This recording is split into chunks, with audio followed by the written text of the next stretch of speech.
오늘 말씀은 너무나 많이 들어보시고 또 결단도 하시고 그랬던 말씀 아닐까 싶습니다. 제자로 산다는 것, 제자로 부름받는다는 것, 우리 모두가 한 사람도 예외 없이 예수 그리스도의 제자로 부름받은 사람들입니다. 그런데 그때 고민들이 깊어요. 제자가 무엇인가? 제자로 산다는 것이 무엇인가?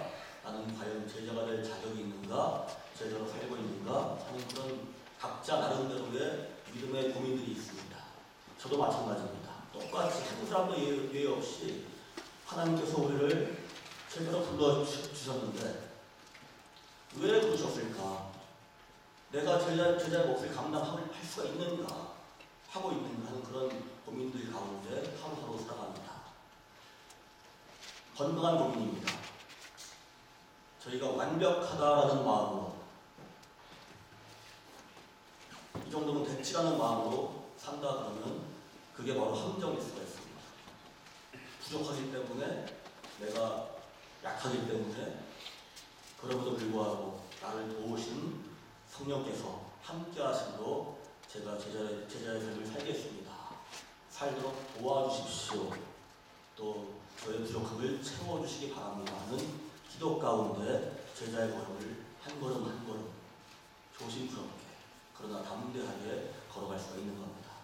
그래서 우리가 오늘 이 말씀이 너무나 익숙한 말씀임에도 불구하고 늘 새로운 도전을 주고 또 은혜가 되는 이유가 바로 그런 겁니다. 다른 사람들의 이야기가 아니고 먼 옛날의 베드로의 이야기가 아니고 요한의 얘기가 아니고 바로 우리들의 얘기입니다. 나를 지금도 부르시는데 과연 내가 그 음성에 그 부르심에 응답하고 있는가 하는 것들을 다시 한번 돌아보는 그런 시간들을 갖길 바랍니다. 오늘 말씀 보시면 첫 문장부터 첫 말씀부터 굉장히 긴장감이 흐릅니다. 예수께서 요한이 잡혔다는 말을 듣고 요한이 예수님께 세례 준 사람입니다. 회개하라 하늘나라가 가까이 왔다 하면서 세례 준 사람입니다.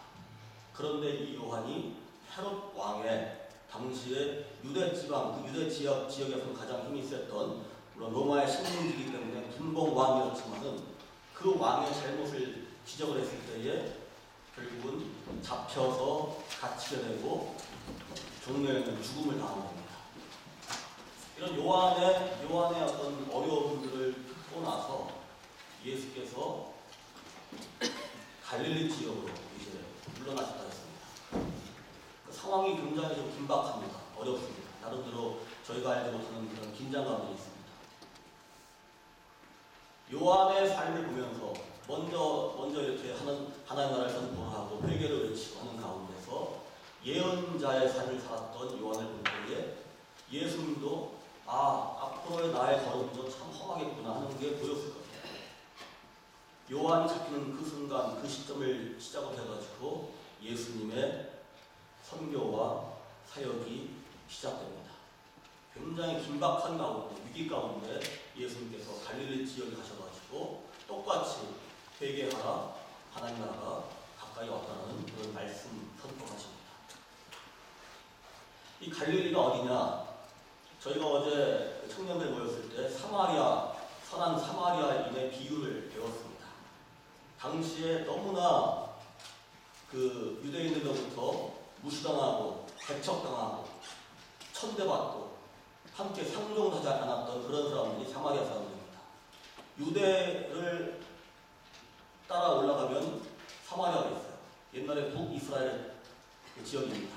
아시아가 와가지고 혼합 정책을 펴가지고 사람들도 종교도 다 이렇게 막 뒤섞여서 오히려 굉장히 그 유대인으로부터 그런 어려움들을 겪었던 그런 사람들입니다. 그런데 바로 그 사마리아 사람들을 통해서 하나님 나라의 삶을 보여주시고 선포하신 그 사마리아인의 비유를 어제 배웠습니다. 오늘 이 갈릴리는 그 사마리아보다 더 위쪽이에요. 유대와 갈릴리 중간에 있는 데가 사마리아입니다. 그 더 위쪽으로 가시는 겁니다. 그래서 이사야서에 보면 어둠이 드리운 땅이에요. 사람들이 멸시받던 것입니다. 사마리아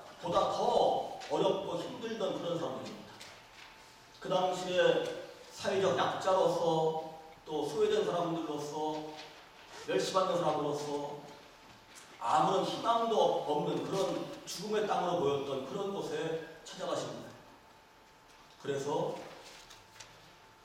가장 그 당시에 가장 그렇게 어려운 삶을 살았던 사람들이 모여 살던 곳으로 찾아가셔가지고 거기에 사시면서 사역을 시작하십니다.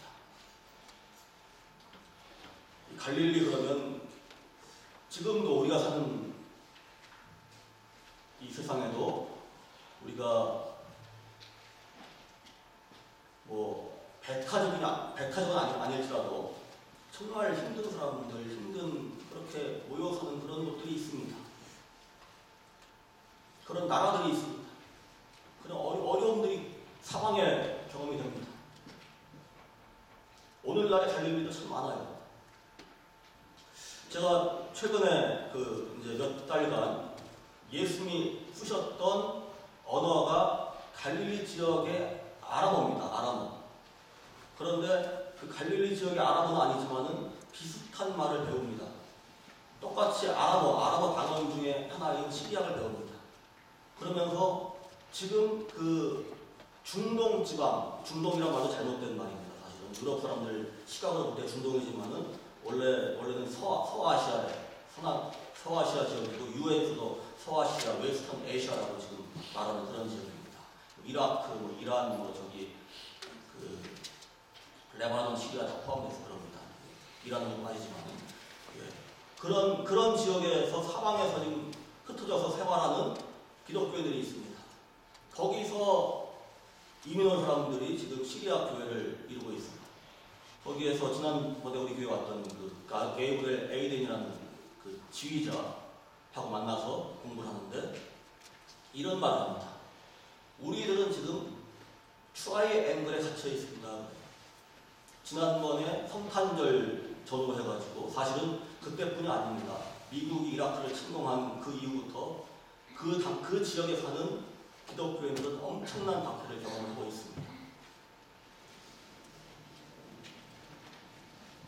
우리가 지금 트라이앵글에 갇혀 살고 있습니다. 아침 비가 몰려다니듯이 이슬람 정부가 박해를 하죠. 이슬람의 극우 단체들이 와서 교회를 불을 지르고 박해를 하죠. 또 커디시들, 국경의 산악 지역에 가는 커디시들이 와가지고 박해를 하죠. 이리 가도 어렵고 저리 가도 어렵고 사방으로 어딜 갈 데가 없습니다. 트라이앵글에 갇혀서 살아갑니다. 너무나 어렵게 똑같이 예수님 믿는데 그 수천 년 동안의 박해를 당하며 살아왔던 사람들이 바로 이 시리아 교회 같은 그런 기독교인들입니다.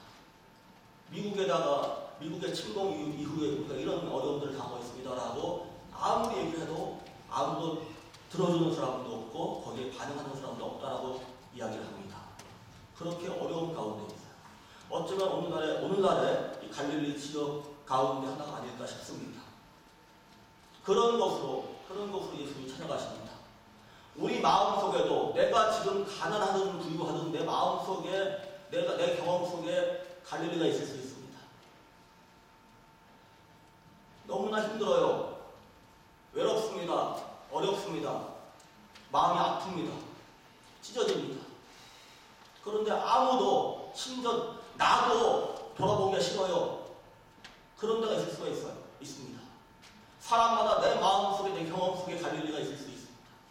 바로 그 자리에 예수님이 찾아가시는 겁니다.